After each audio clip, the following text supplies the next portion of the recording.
Good morning, and thank you very much for joining us. I am Yori Folani. I hope you had a great weekend and are ready to take on the new week. Okay, our guest is a friend of the house. We've not been privileged to have him in quite a while. He's well known to all of our viewers. I'm talking about Dr. Tunji Abayomi, constitutional lawyer and commentator on the polity. Thank you very much, Dr. Abayomi. It's been quite a while. Honorable Yori, thank you. Yes, sir. Great to have you. There's Thank so you. much. I just thought that, we could look at the state of the nation, now that you're here, because you are interested and you have commented in the past on momentous, events in our life. Right now, when you look at the challenges we're facing on the security front via non-state actors, Boko Haram has come back. That's on the one hand, and quite a number. Give me, if you will, a sort of an overview on how well you think we're doing. President Tinubu, they say they're working right round the clock, and why are we still having these challenges? Well, I think the main problem, in my view, is that the structure of government needs, I would say, concentrated, deep and reflective attention by political leadership. Mm-hmm. Because if we really deeply look at this nation, what we have now, the structure of government, which is guided by the present constitution that we have, I don't think it's going to lead us to the vision of our forefathers. I think the expectation, I'm just thinking about it, that preoccupied the independence leaders was the hope that this nation would be one of the leading nations in the world. And truly, in the 1960s after independence, and even up to the time that General Gowon became the head of state, Nigeria was a nation of greatness in terms of perception. But the intrusion, and I would say guideless establishment of the structure of government without the best minds has led to a lot of problems. If you take America, this philosopher, I think Dr. Cohen, a French philosopher, spoke about the people who constructed the American Constitution. Mm-hmm. America was a confederacy. And the people came together through the various states, I think about 13 states. And they were convinced that the Article of Confederacy was providing them an imperfect society. There was disorder, confusion, chaos, there was lack of unity. They now came together and then decided that we have to do something differently. We have to face the reality of our situation. They are strong enough, courageous enough. Dr. Cohen said, 55 of the greatest minds in the world. And if we listen to the Federalist Papers, the discussion, the debate, the confrontation of the issues, and attempt to resolve those issues, you will know that these are great minds who are preoccupied of building the greatest nation.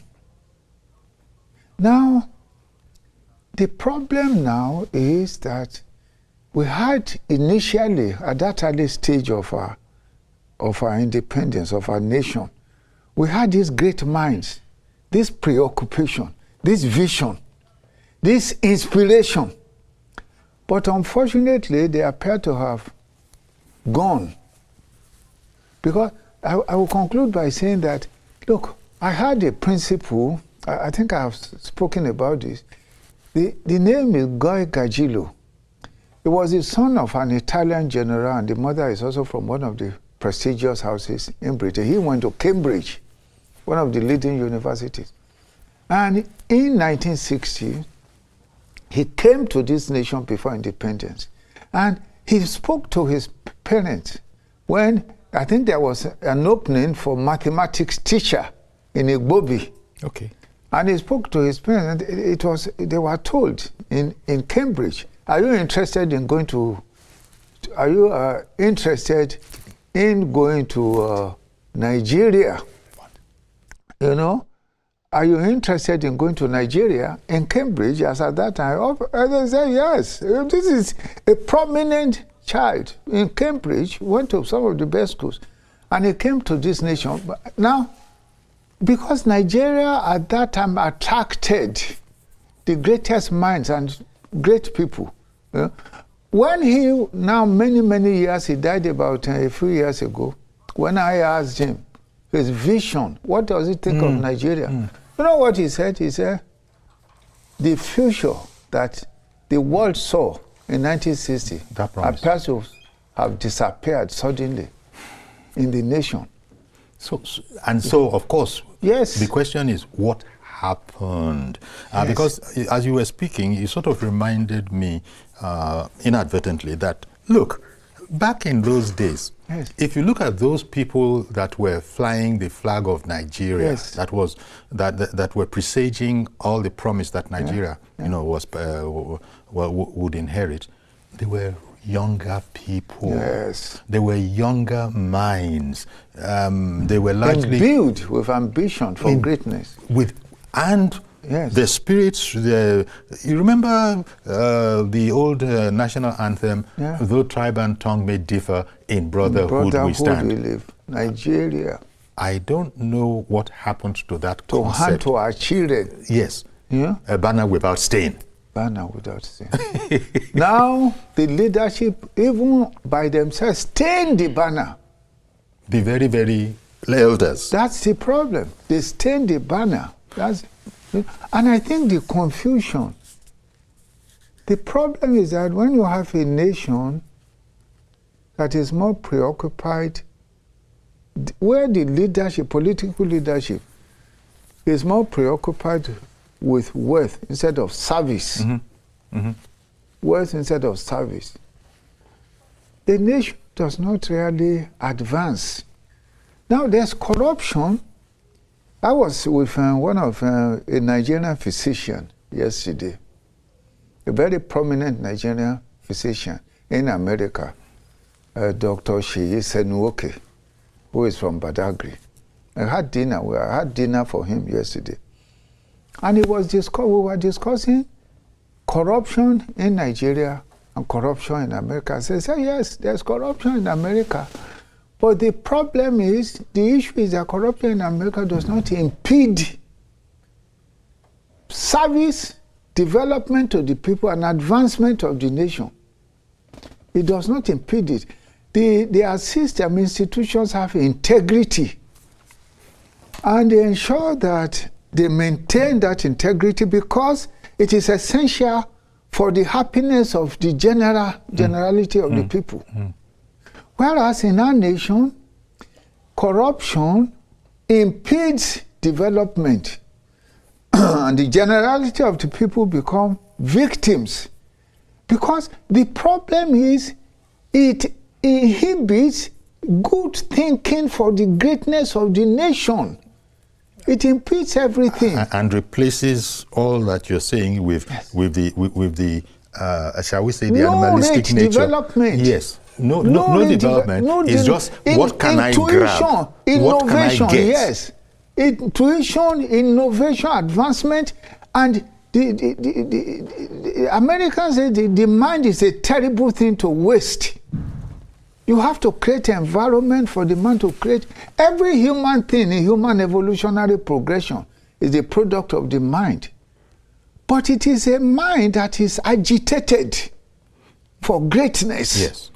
The problem is we don't have among the political leaders in this nation, minds that are agitated for greatness of this nation. And that's such a pity, because you see, without that, yes, we can't really get to where we can't. need to go. Look at what is happening in Burkina Faso. It's a classical example. I was going to go there. That yes. Look at what's happening in Africa. Yes. Although, unfortunately, the people, the nationals of those countries, yes, I mean, that you're talking about in Africa, they're relatively young. Yes. But then they are viewed as having misbehaved politically. Yes. And so you see that. Meanwhile, they said, well, if this is misbehavior, sorry, yes, this is where I'm going to stay. Yes. And they are continuing. Yes. So there's a challenge. Can it be that the America that you first of all referred to, they didn't have the distraction of where I am from? They all were able to rally around, just like we are hoping that we can rally around in Nigeria. We hail our own dear motherland. America is a country of immigrants, but nobody is saying that we are the Scots, so we're going to corner all we can for the Scots. We are this, we are that. That's a big difference between. But here, they say there are too many nations in this country, that Nigeria is not really a nation. Is that what they say? You know, I have said this, that the nation itself is unique. Our nation is unique. Because if we study the other nations, you will see that we are a little different in the sense that we are actually nationalities, different nationalities, different nations, divinely placed in specific geographical areas differently. If we look at the Yorubas, specifically put in Southwest, Igbos, divinely put in Southeast. Then you have the Tips in the center. You have the Jos in the South. You have the Kanuris in the Northeast and the Fulanis in the Northwest. And these they know as their ancestral lands. And their ancestors divinely placed there. So the nation is unique. When you have a nation with such diversity and such uniqueness, the only way you can build a united nation of Nigeria is for the people to sit down around the table, tolerate one another in an intensive exchange to come up with the best arrangement for this nation. And that has never happened. But I don't think there's any politician that will disagree with what you said. But it's not so much what you say as what you do. Yes. You know. People know that the correct thing, the politically correct thing to say is spot on. This is what we need. But are we actually ready to sit down as all these different nationalities? That is precisely the problem. Great leadership of a nation that transforms a nation are people that are courageous, determined, and selfless. Courage, determination, and selflessness. Their preoccupation is not even with their time or their tide. It's with the future, to establish for the coming generation something today that will stand the test of time. Look at the case of America. They said they want to build a great nation that will be the best nation for the future, not for their time. The problem we have is that we need, no great minds. But that's what our current leaders are now saying. If we missed the bus, so to speak, metaphorically, the first time around, when all the Nnamdi Azikiwes, the Ahmadu Bellos, the Awolowos, and all of these people, when they were, let's say, for whatever reason, we missed the bus that time. But then we've not been able to catch another one since that time right up until now, when non-state actors seem to be determining how we go. The current leadership is trying, but it needs to do a lot more. It needs to be agitated in a struggle to lift this nation up, because the transformation that is going on in Africa and the concerns, particularly among young people, it's going to lead to a lot of impatience. It's going to lead to a lot of impatience, and it is important that the leadership sees into the future and appreciate the likely impatience of the population. It's important. Look, a vision, the leadership must be visionary. It doesn't wait until the problem arises. It sees well ahead. And the situation in Burkina Faso is a lesson for all Africa. All of Africa. Because you are talking of a situation, you have a dictator that is getting attention all over the world. Even in democratic countries, demonstration in America, demonstration in France, in support of a dictator. They forget that he's a tyrant of some sort. Why? Because he's talking about, the needs of the people. Yeah, and that's not what tyrants usually do. Yes. This is the challenge here. Yes. Because remember that even we ourselves, the African Union at the time, said that no. These are old things. We'll never want to come back here. The guy said, sorry, this is where me and my people are. The second country said so. The third country said so. Here we are. Even the lady you were talking about, that's the lady from Namibia. Yes, from Namibia. Yeah. Everybody's talking like that. It's like, is there something... do we have anything like that is trying to remind us of where we're coming from? Yes. Where we're coming from, and we mustn't lose, It is as if they are now going back to the time of Lumumba, the time of, when they were dreaming of the development. Yes, when the dream of Africa preoccupied the people. And the greatest of Africa was the vision of the leaders. You see the way they're talking now, the young Jews, they are talking of Africa. They are challenging the world. They are lifting Africa to a level of recognition. We in Nigeria, we were more fortunate, at least I think so, in the sense that, take for instance some of those Francophone West African countries, the incomprehensible thing that they have, where they must save all their money in their central banks. They were issuing currencies from over there. Yes. We didn't have to go through all of that. They were made citizens of basically. It was a mess, really, to be honest. Completely different. It was crazy. The political machinery was too slow for a bunch of guys that came along and said, look, this is your democracy. I think we're tired. Yes. We need to grab hold of this. Now, whereas it is not to be recommended, lest anybody thinks that we're speaking for them. This kind of behavior is not to be recommended. But we have a quandary, don't we? Now, these people, they're speaking about their country, they're speaking about their continent, and they're saying whoever doesn't like it, so sorry about that, but this is where we stay. The problem is that dictatorship can never help Africa, because at the end of it all, a dictator is a ruffian. That's the truth, because he wants everything to be done according to his will. That's the dictator. It's not going to help Africa. It will only give what I would call fake hope. Yes. Temporarily. What is going to help Africa is democracy and good government.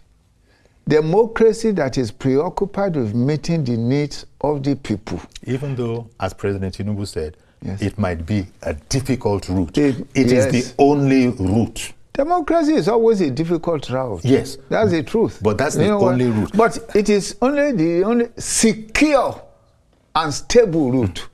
Because how do you have a situation where they have had 18 coups against the gentleman in Burkina Faso, and that will continue? I don't even know how much of these social media news reports that we can believe. I don't even know. Are these for real, or are they being made up? Well, that's the news, that there have been 18 different coups against him. And naturally, if you usurp power through arms, Somebody else will try to do it. This is the problem of dictatorship. But in the initial stage, it will look very fantastic, very okay. But the very thing he's talking about, the needs of the people, the democratic system can also be preoccupied with it and work on it. Let me bring in our first caller. Yes. Good morning, Mr. George. Thank you for holding on a bit. Uncle Yori, Yeah. Uncle Yori, I don't know whether to call you Honorable Yori according to the... Please, no. Just Yori. Yori is fine.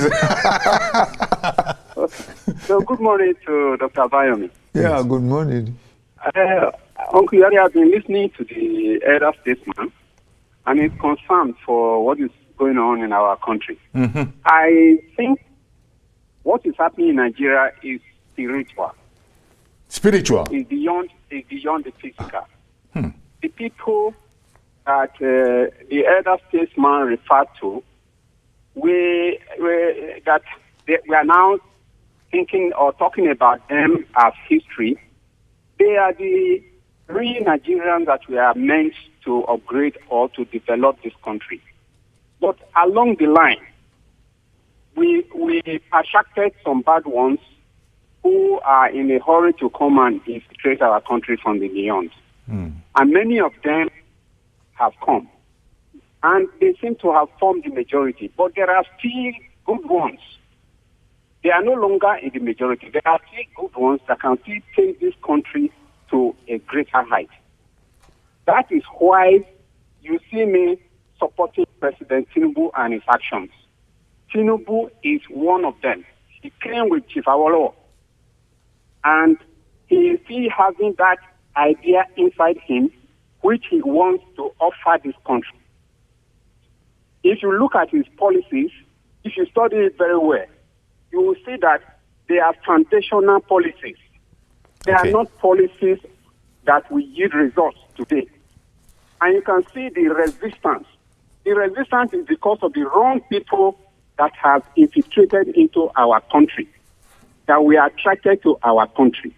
But I am one person, Uncle Yori, that I'm hopeful and I'm still confident that we will reach our destination that was ordained for us as Nigeria as a country, irrespective of all these challenges. Let us be positive. If you are good, just be good. Don't say because your neighbor is bad, then you become bad because your neighbor, you have so many bad people around you. That doesn't make you good. If we are the only good person in your community, so be it. Maybe it is you that will bring about a new community in that environment. That is my recommendation for our fellow men. Let's not complain too much. Okay. Let's concentrate on what is good, whether it is acceptable to many or not. One day, we will get there. Indeed. Thank you very much, Mr. George. Thank you very much. Now, if I were to pick up from what he had said, we're talking about he's commended, why he is an ardent follower of President Tinubu. But when you look at the policy and look at, for example, the coalition, so-called, that people are trying to put together to come and prevent Tinubu from continuing, in what he is doing, albeit democratically they are emphasizing. We'll get a coalition together. We'll all come together. These people are not doing what they should be doing.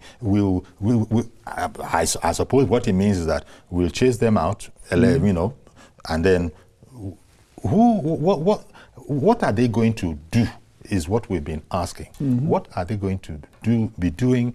And we haven't had any answer. So is there not a sense in which we ourselves sometimes act against ourselves, going back to these ethnic nationalities that bedevil us, that I was suggesting at the top, they didn't have in America back in the day?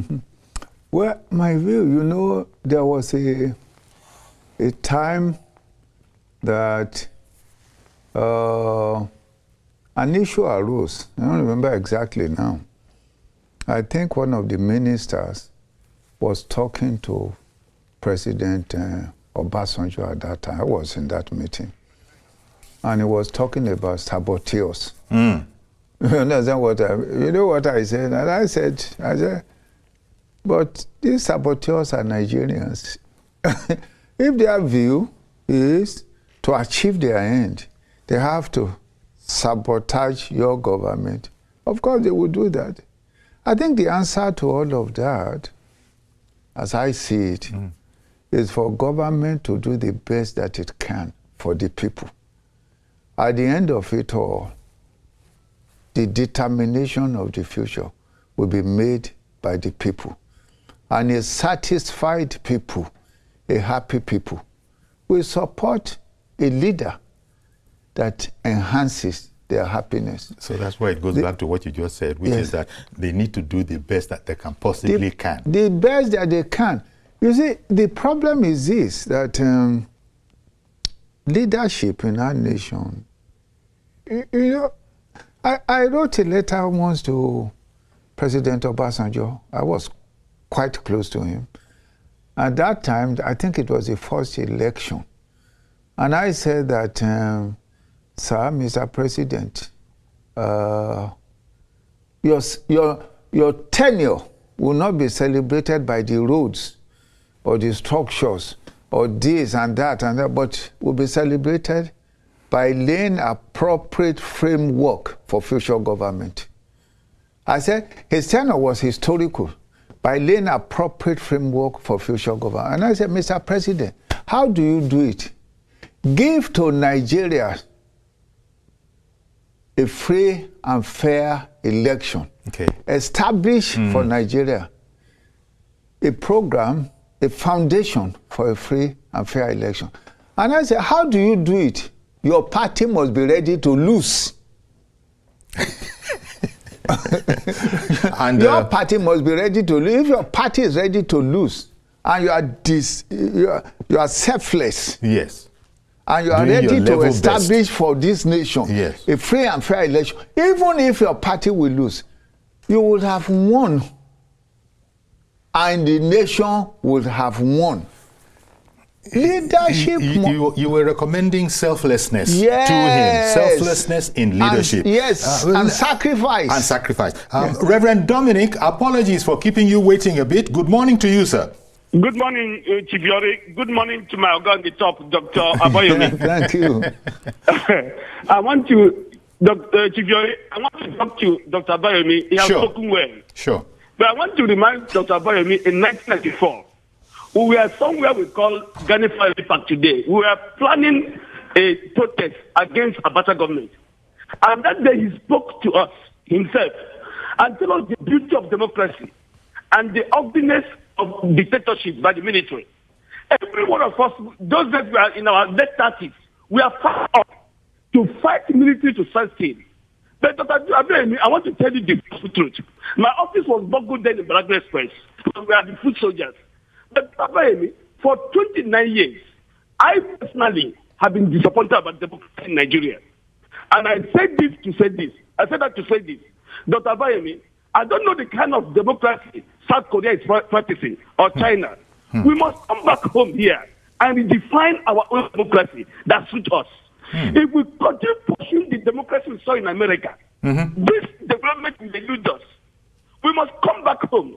You talk about Burkina Faso now. Why is people hearing the Burkina Faso leader? He's speaking the language of the people and giving a selfless service. He's driving a car of 1990, even though he has money to buy the 2025. What I'm trying to say is this, Dr. Abayomi, for many people who doesn't know, we fought for democracy and we pay some, you too.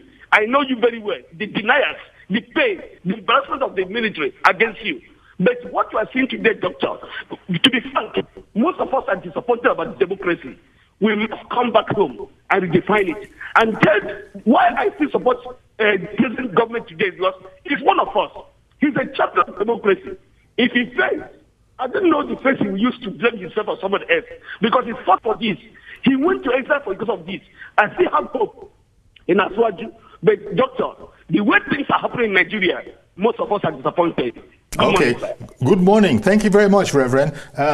Before you go, before you want to react to what he said, let me take this quick break so that I don't have to interrupt you. Stay with us, please. We'll be right back. We'll continue to take your calls when we do come back.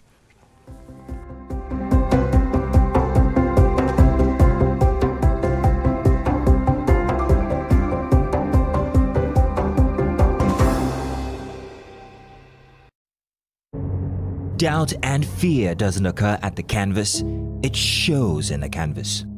It shows the conation of raw ether material slabbed, stroked, and molded at a pace provided by the doubt and fear. Every move weigh in the struggle of one to the other, merging the past to the present, brushstrokes of colors seen but not known. For when the wailing stops, the pieces settle down in abject beauty erected for a century of a century. Speaking, advocating, protesting as the arts are meant to be.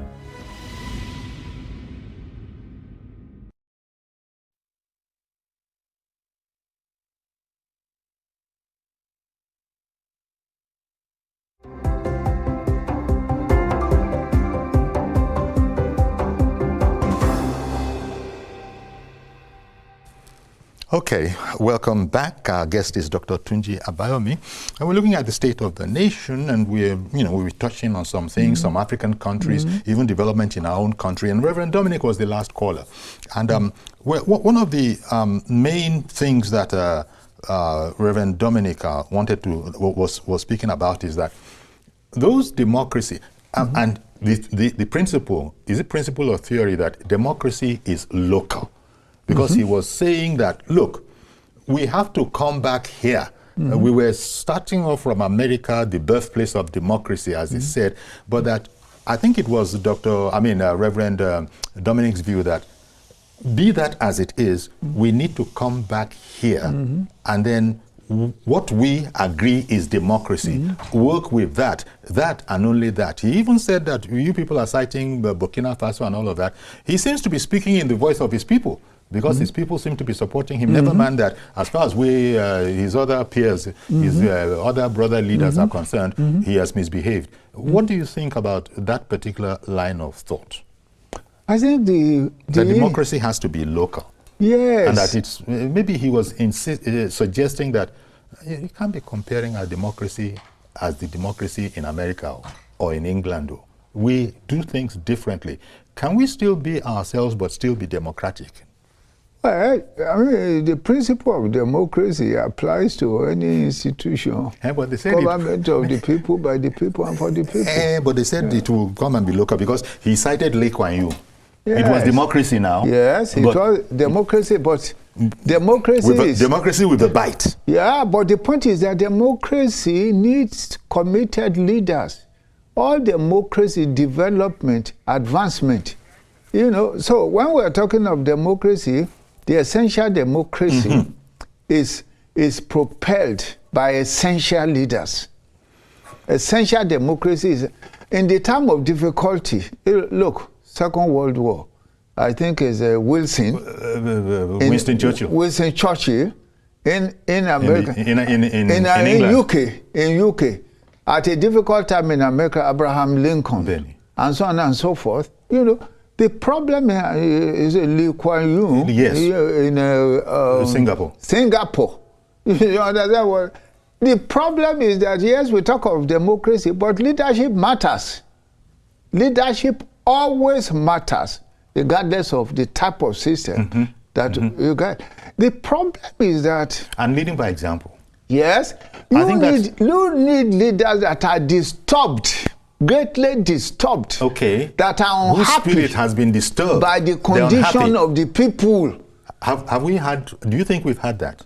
Well, the problem is that leaders are too comfortable. This is the problem of this nation. Leaders of Nigeria are too comfortable to understand the problem. Let me give you a simple example. Because there's someone on the phone. So okay. Or should I? Let me just take, maybe hold the example. Let me just take Ibrahim in Mina. Good morning, Ibrahim.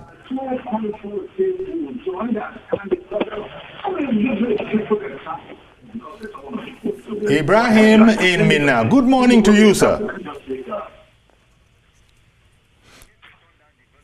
Hello? Ibrahim in Mina, you got to turn down the volume of your TV set, please. I've run this down. Okay, so please go ahead, sir. Good morning. Good morning. Buhari. Okay, good morning. Can you hear me, please? Yes, we can hear you. Thank you. We can hear you. I want to welcome your guest, and yes, I want to welcome your guest. Thank you. I want to welcome your guest. And this is a very important issue. And most of the time, we talk about the state of the nation, and the state of the nation has remained the same.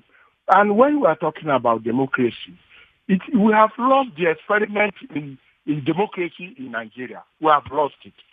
From 1998 to this time, things have not been improving based on the kind of democracy we are practicing. You mentioned one thing. Leaders are too comfortable. How do you now set people that are now consuming your resources and you say they are serving you? Look at the kind of all the institutions of democracy has been lost. So people who are said to be guiding us, all the institutions, look at the political parties. Do we have political parties? Do we have parties that we can call political parties? No, we only have political people who are commercial politicians. And they spend any money to get there. And without direction, without idea, without anything, we can't point to a political party today and say this political party has an idea. It is the person who struggles to be there. When he now get there, other people are riding around him and start asking for their own share of national assets. So it is Okay, I wonder, I think he meant, when he said you don't have politicians who have an idea, I think he really meant an ideology. Forgive me if I didn't want to put words in your mouth, but I think that's what you meant, that there are no such things as political ideologies in Nigeria. Where does that sort of figure in what we're talking about? No, the main issue is leadership, political leadership that are disturbed by the condition of the people. If we look at all the people we are talking about, whether you are talking of Lee Kuan Yew or you are talking of Abraham Lincoln, and you are talking of they are disturbed by the condition of the people. You look at our nation, most of the convenience is focuses on leadership instead of the people. I see a simple, very disturbing tendency in this nation that leadership just doesn't pay attention to. Most of the young people moving about, they are perpetually disturbed by the police. They stop them, they ask them to bring their telephones, they look at the telephone, they find a case against them, they take them to this police station, they force money out of their hand, and it continues endlessly. I was going to say that. Whereas that kind of a thing happens, hopefully it's, a minor... Without remedy for the chief, because even the police themselves have put out advisories that this is wrong. Yes, there must be a system by which the people in their social life have some kind of... How do you develop any interest? Look, who, as far as the people is concerned, they elected either people in the National Assembly or in the executive, headed by the president. And they expect that these are the people that will carry their burden, that will wipe tears from their eyes, as far as they are concerned. So when they go through this pain, they point to the government, they point to the president, they point to the National Assembly. They say that these people have failed us. But it is not, because the people themselves, they go about with their police. Police does not stop them because the convenience, the state apparatus serves the leadership instead of serving the people. And so the pain of the people remains perpetual, and their disappointment, revolution of rising frustration, preoccupies, takes over. And so they lose interest in government. So, but as you know, the government is the government is too protected, too important to the people in government. Instead of the people to be important to the people in government, it is their own self-interest they first of all protect. And this is the difference between a government serving the people instead of the people serving the government. It's the people that are serving the government. It's not the government that is serving the people. You know what? That will ring so very true to quite a number of people, a lot of people. But they say Rome wasn't built in a day. We heard that the amount of stuff that they had to sort of clear out of the shed, so to speak, before they could really begin to work was such that, you know, it's taken all this while. And I'm talking about, these are things we've heard. For those who are saying that, why hasn't progress been faster? Labor is not happy. The Nigerian worker, as you have just said, is not happy. But it would appear that there is no sense of austerity from the local council level to the state levels, even to the federal levels. And there are those who say that all these things we are doing, do we really reach, to paraphrase it, as our people would say, do we really reach so? But nevertheless, it is what it is.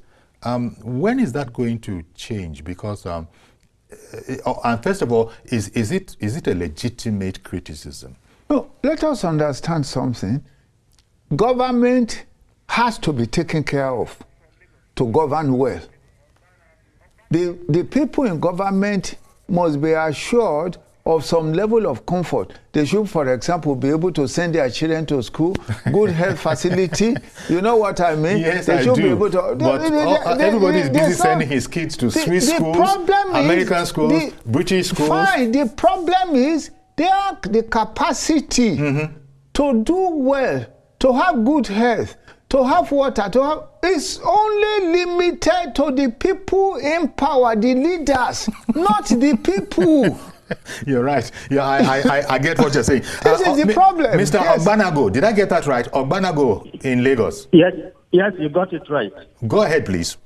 Good morning, Uncle Yori. Good morning, sir. Good morning, Dr. Abayomi. Good morning. This morning. Thank you. Yes. Uncle Yori, I'll first start from you. This is the state of the nation. But I'll first start from you, sir. Yes, this is the third time, or even if not more than, that you will be, you know, referring to the coalition as the so-called coalition. Coalition, yes. The coalition. The third time I am hearing it from you. Okay. That a so-called coalition, will it work? That was so-called.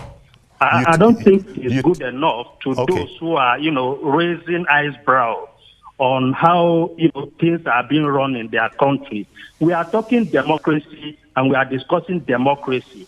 How will this democracy work? And it should not just be about, because me speaking to you, I was, you know, a national coordinator of the particular support group to Asiwaju Bola Ahmed Tinubu. But we are saying, look, we ran on the mantra of a renewed hope, right? And that's why many of us keyed into it that, look, if Nigerians, if someone came and said, look, I want to renew the hope of Nigerians, that's why many of us keyed into it. I have received national honor in this country, and many Nigerians were insulting me that you've received it, you are supporting. So I said, no, I based in Lagos. I saw what he did as a governor. Then let us support him. But if today things are being changed and things are not the way we thought it ought to be, we reserve the right to start complaining. And that's why many of us are complaining. The democracy we are operating today is overrated, and we must be sincere about it. Look at Burkina Faso that we are talking about, right? Yes, he is not... He came through a coup. We all know about it. But look at what he is doing. Did he wait for any legislative whatever to do all the, infrastructure road and all that road network he is doing? Uncle Yari, I'm a very good traveler. Move from here to Abuja, then Abuja to Kaduna, then to my Kogi state, Kogi to what is it called, Edo State and all that. Look at the dilapidated condition of our roads. But we are building a particular road with 15 trillion naira from Lagos to, what is it called? Calabar. South. I don't think that is good enough for us, sincerely. Okay. Well, thank you very much, Mr. Ogbanago. I take the criticism that you levied. Thank you very much for pointing it out. The road is okay. Yeah, no. He criticized me that I said so-called coalition. Oh, okay. In other words, he feels I'm berating or belittling the coalition. That's why I said I take his criticism. Maybe what he's saying that you should just have said coalition, never mind the so-called, that I introduced a certain bias there by saying, you know. Well, I take it. It's not my business here, you know, to be arguing with viewers who call in with their heartfelt opinions. Thank you very much for mentioning it. I take that point. So, but he seems to end everything on the promise of the Tinubu administration is why he has, you know, been supportive of the Tinubu, you know, administration. And I think he was sort of suggesting that, but in the fullness of time, well, if halfway in mid the first term is fullness of time, that there are, you know, echoes of disappointment. And I think that's what he wanted to bring out. Yeah, but here is the issue. Look, the government, first and foremost, I supported and campaigned for Bola Ahmed Tinubu to be president. And on this station and on other stations, I also believe that he's trying to improve the country. But his government must also realize that the disappointment of the people is so high before he came in. And therefore his effort must be very high to meet that disappointment. And must be higher to cancel that disappointment. It must be very high to meet that disappointment and must be higher to cancel disappointment. So coming from the basement to the ground level. Exactly. And then after that, we begin to think of the first floor. Because there's a new hope in his coming into power. He came from democratic constituency.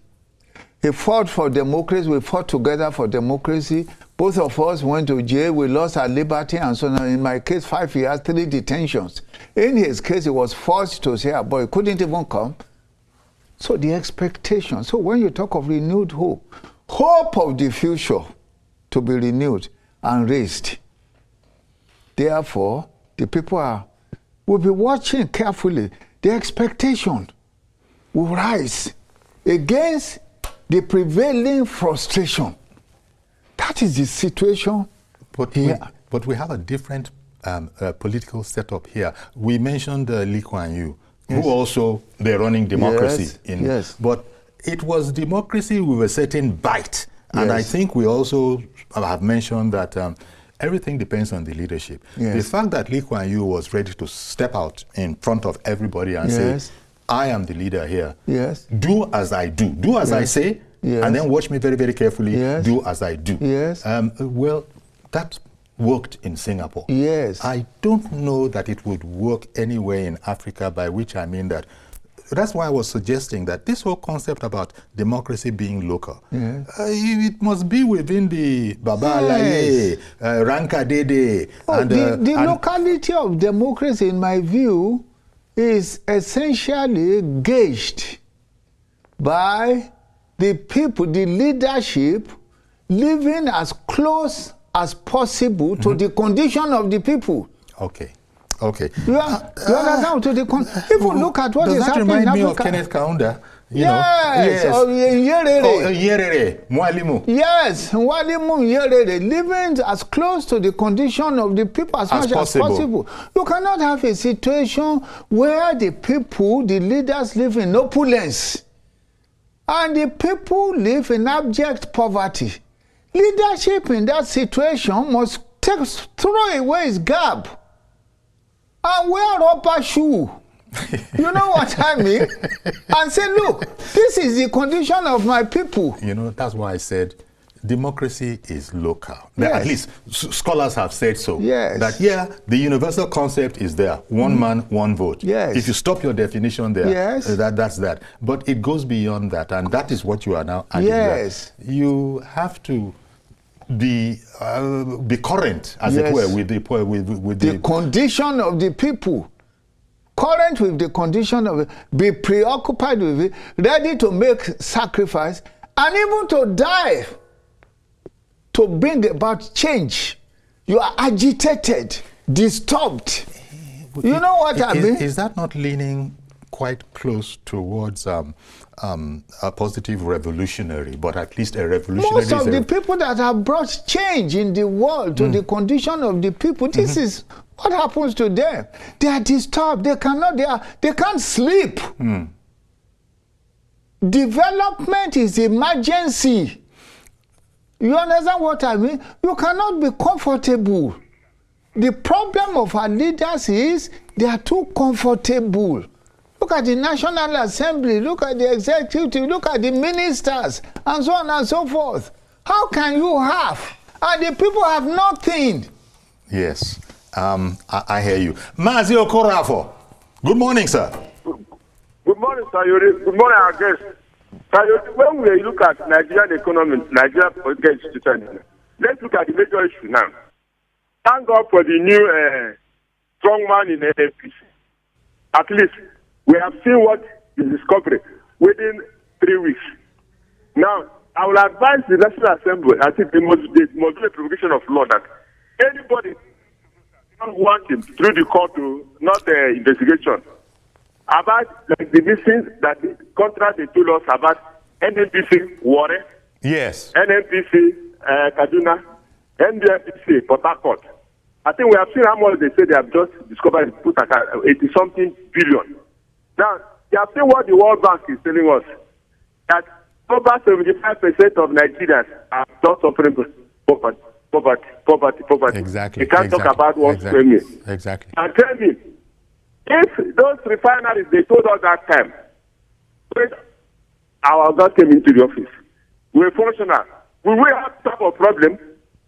And we're thinking that what they were giving us, the statistics they were giving us from NNPC was trained. Yes. Now look at the discovery. I'm just making the authorities, people concerned. They should bring out the money wherever it is. Okay, thank you very much, Mazi. I beg your pardon, Mazi. Thank you very much, sir.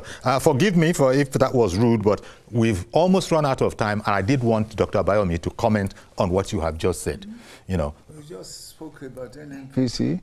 And the effect of... well, you know, the stories we were told that, Kaduna refinery, Warri refinery, and it turned out to be lies. Yes, we've heard it, that it turned out to be lies. This, work this, and so on and so forth. It turned out to be lies. So, again, you have to put the right people in position, because one single man cannot govern a nation. Maybe, you know. Maybe, the shake-up within the NNPC, that's part of it. Well, that was, essential. Yes. But you need more shake-ups. Much more. A lot more shake-ups in order for people to have confidence in government. Well, we're going to have to leave it here, Dr. Abayomi. You have said that one of the things that you would look out for is a situation where whoever wants to be the leader lives as closely as possible to the way the leaders live. Our leaders are too comfortable. This is the point that you've made. And if it is like that. So it is the Nigerian people that are going to have to get together and say, you know what, this is not how we want it. Yes. This, differently, and the people need to get together to agree on the framework of government. What we have now is not going to lift this nation up. Okay. And the people are desperately in need of being lifted up. Yes. Thank you very much. So thank you very much, Dr. Tunji Abayomi, constitutional lawyer and a commentator on the polity. You can depend on Dr. Abayomi. Thank you very much for coming. Honorable Yori. Again. Okay, so that's our program today. This honorable is honorable. Do please join us tomorrow for a fresh edition. I am Yori Folari. Bye-bye for now.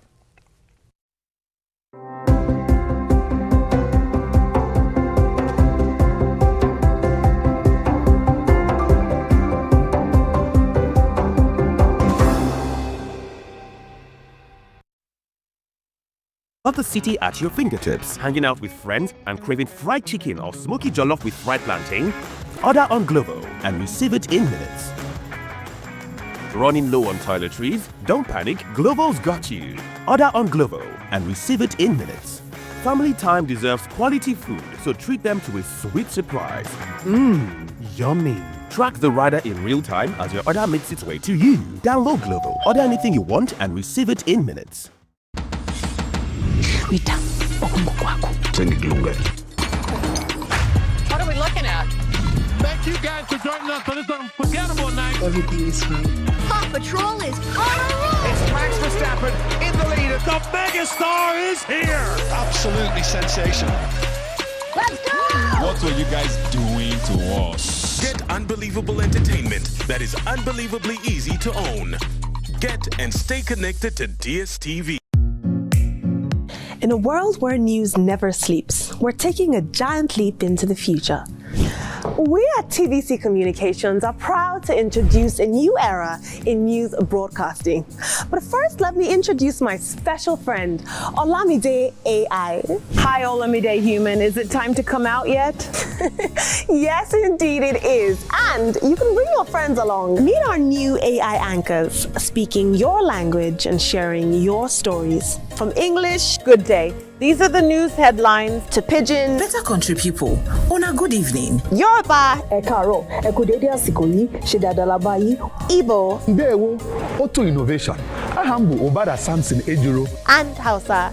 Mutane na sanar da zuwa, sunana Rakia Abdulkarim kuma kana kallon TVC News. We are bringing the news closer to you. Faster, smarter, and always reliable. And together, we are shaping the future of news for every Nigerian, everywhere. Innovation, connection, and trust.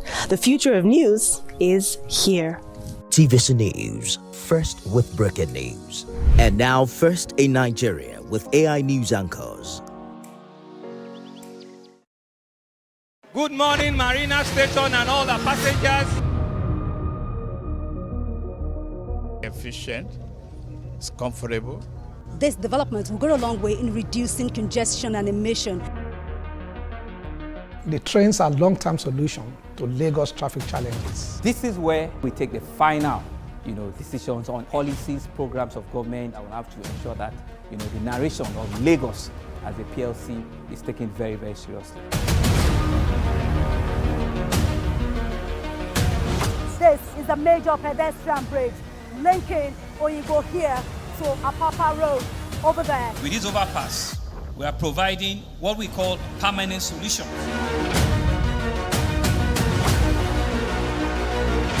This place is one of the most dangerous areas at the biosecurity environment. This can go into the news and every crumbs of your neighborhood. Our goal is to remain as Africa's model megacity, to move our GDP from the 5-6 position to the 3rd position, and we believe it's achievable with all the commitments we have.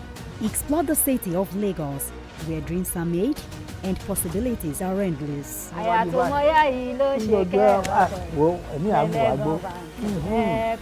Amadedoja Salamadini. I live in Lagos, inside Lagos.